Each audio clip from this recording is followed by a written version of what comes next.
Las autoridades militares rusas informaron este martes que sus defensas aéreas frustraron un importante ataque ucraniano con drones durante la noche que tenían como blanco al menos 9 regiones, incluida la capital, Moscú. El Ministerio de Defensa de Rusia comunicó que destruyó 144 drones de ataque ucranianos, 72 de los cuales fueron interceptados sobre la región suroccidental de Bryansk, que limita con Ucrania. Agregó que aniquilaron otros 20 aparatos sobre la región de Moscú, 14 dirigidos a Kursk y varios en las regiones de Tula, Belgorod, Kaluga, Voronezh, Lipetsk y Oriol, según el gobernador de la región de Moscú. Al menos una persona murió y otras 3 resultaron heridas como resultado del ataque con drones que dañó varios edificios residenciales.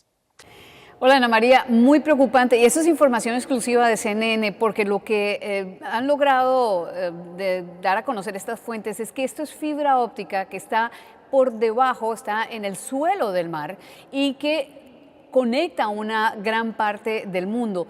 Telecomunicaciones importantísimas que pueden obviamente terminar, un ataque de ese calibre puede terminar por crear un caos en las telecomunicaciones. Mira, lo que se ha podido descubrir o lo que ya han detectado de parte de la inteligencia de Estados Unidos es que hay un incremento de la actividad de Rusia relacionada con estos cables submarinos, y esto lo que pudiera hacer es pues el desconectar este tipo de comunicaciones va a crear el caos que te contaba.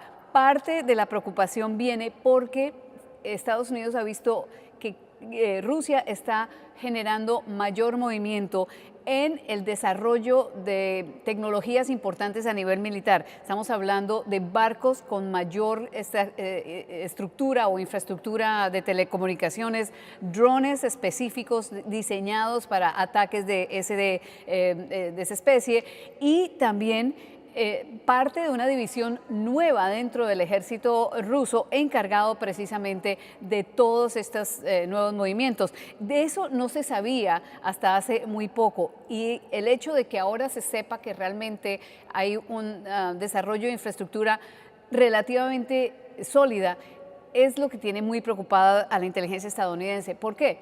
No es solamente a Estados Unidos. Las telecomunicaciones que están conectadas a través de esa fibra óptica en el suelo marino también pueden generar problemas serios para Europa y también desconectar básicamente al mundo. Recuerda, cada vez, todos los días, tenemos una dependencia más grande de la tecnología, y una sola interrupción no solamente va a tomar muchísimo tiempo en reconectar, sino que además puede generar más problemas de seguridad para los países de Europa, para los países que tienen que ver con Asia, y también obviamente para Estados Unidos. Esta nueva tecnología incluye la conexión de Internet, incluye telecomunicaciones específicas que pueden ayudar en materia de inteligencia. Así que el asunto es más grave de lo que inicialmente pareciera. No son cables comunes, es una conexión importante que hay a nivel submarino que se ha venido desarrollando por mucho tiempo en el mundo y que Rusia parece estar mucho más interesada en desconectar. Ahora, lo que dice la inteligencia estadounidense, las fuentes que le han hablado a CNN, es que el asunto es mucho más grave, y no solamente sería Rusia, también hay serias señales de parte de la inteligencia que proviene del gobierno de Taiwán, que China también podría estar buscando ese tipo de movimiento y un tipo de ataque que terminaría causando este caos. Así que la situación es más preocupante, Ana María, pero pues la inteligencia rusa también nos sorprende porque ha podido desarrollar este tipo de maquinaria, digamos, de este tipo de operación. También lo que es importante es que el hecho de que Estados Unidos comience a publicarlo o a darlo a conocer al mundo es una alerta también a Rusia de que muy seguramente Estados Unidos sabe más de lo que están haciendo los rusos de lo que ellos mismos hubieran podido imaginarse, Ana María. Bueno, preocupación entonces no solo en Estados Unidos, sino también en el mundo. Esta era información exclusiva de CNN, era Ione Molinares desde Washington. Elite soldiers from Ukraine's 3rd Assault Brigade get out of their armored vehicle and right into a massive firefight. One of the soldiers is wounded, the others scream for a tourniquet. But the unit keeps moving. while Ukraine's army has been losing ground in many areas, in this part of the Kharkiv region, they've turned the tide. Later, taking several Russian dugouts, the deputy commander says. The enemy has no results, he says. Moreover, we have positive results. We've pushed the enemy back and captured a battalion line of enemy defense. While the 3rd Assault Brigade says they'll keep pushing forward, Ukraine remains badly outmanned by the Russians. And the 3rd Assault Brigade wants ever more combat drones to be their great equalizer. This is their drone school they call the Kill House. Drone technology is developing extremely fast on the battlefields in Ukraine, and the 3rd Assault Brigade believes in the future they will need even more drone pilots. So they're training as many as possible, as fast as possible, to get them combat ready. They've already trained more than 1,500 prospective drone aviators here, not just to fly the FPV drones effectively, but to use them as lethal weapons capable of destroying even tanks and armored vehicles. The greatest effectiveness of a pilot is his or her desire, the school's boss tells me. FPV pilots are people of a special mindset. They know how to hit the target, what ammunition to use. The ammo is becoming more lethal as well. A different Ukrainian unit now acknowledging they're using a trial version of a fire-spewing drone that drops an incendiary substance on Russian positions. But the Russians keep hitting Ukraine with much bigger munitions, missile strikes killing several people in Lviv in western Ukraine overnight. Search and rescue crews recovering the bodies for hours. Kyiv's leadership has vowed revenge for Russia's aerial attacks against Ukrainian cities, a driving factor also for the soldiers attacking Russian positions on the northeastern front. From Pletkin, CNN, Kyiv. A scene all too common on Ukraine's imperiled eastern front. Smoke billowing, a position overrun. Ukrainian troops staggering out, appearing to surrender to advancing Russians. A brief close-up on Ukrainian drone video, seen here for the first time, shows them on their knees.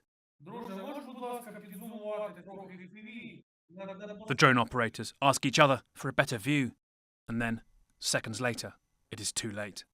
The 3 fall to the ground. Dust nearby suggesting gunfire. Executed in cold blood, a Ukrainian official familiar with the incident said, despite hoping to be taken prisoner by the Russians. It is from near the besieged city of Pokrovsk in late August, the source said, the hottest spot on the front now, where Russia is persistently advancing and follows a horrific pattern. Prosecutors say they're investigating a total of 28 cases in which 62 Ukrainian soldiers were killed after surrender on the battlefield. If prisoners of war surrender, if they show that they surrender, if they are without weapons in their hands, then summary execution is the war crime. It has worsened in the past 10 months, CNN obtaining from Ukrainian intelligence officials a detailed list of 15 incidents, most backed up by drone video or audio intercepts. Now, United Nations investigators have scrutinised many of these killings, and a UN investigative source said to me, quote, there are many, there is a pattern, and the killings are war crimes individually, they said in their opinion, and together could amount to crimes against humanity. And near Robotyne, the site of some of the fiercest fighting this year in Zaporizhia, another Ukrainian drone filmed in May, these images that are upsetting to watch. Ukrainian soldiers emerge one by one from the dugout. Ukraine's defense intelligence said they intercepted the Russian commander's order to execute or zero them and gave us this transcript. Take them, down, zero them, take them. Zero them, the officer says. Got it. Plus, comes the reply. Once you zero them, report back, he adds. Once they're all out, face down, the Russians fire. Ukrainians we spoke to left asking why. To just terrify them, or is it simply sport for the Russians? The main reason is to make Russian soldiers believe it's very dangerous to surrender to Ukrainian forces because Ukrainian soldiers will kill them like Russians killing Ukrainian prisoners of war. This forced them not to surrender, but go forward to their death. A horror not always publicised or fully accounted for, yet being felt steadily by Ukrainians as they struggle to hold the eastern line. Nick Payton-Walsh, CNN, London.